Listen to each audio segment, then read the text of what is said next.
জনগণের প্রতিনিধির উপর আস্থা রাখা হচ্ছে না।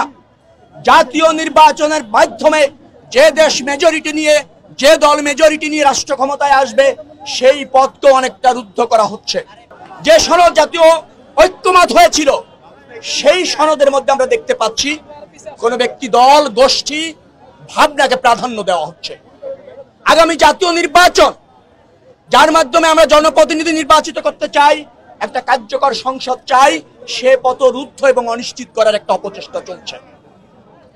যার ফলে নির্বাচিত সরকার অথবা সংসদ আমাদের এই সনদ বৈধভাবে সাংবিধানিক সংস্কার করে জাতির চলার এবং জাতির পরিবর্তনের যে নতুন দিগন্ত উন্মোচিত হবে, সেই পথ অনেকটা রুদ্ধ করা হচ্ছে, বিভাজন তৈরি করা হচ্ছে। দেশকে নিয়ে কোনো ধরনের চক্রান্ত অথবা ষড়যন্ত্র করার দায়িত্ব অন্তর্বর্তীকালীন সরকারকে দেওয়া হয় নাই, এই জাতীয় ঐক্যমত কমিশনকে দেওয়া হয় নাই। যা করতে হবে জাতীয় ঐক্যমতের ভিত্তিতে করতে হবে, যা করতে হবে আইনি বৈধ প্রক্রিয়া অনুসরণ করতে হবে।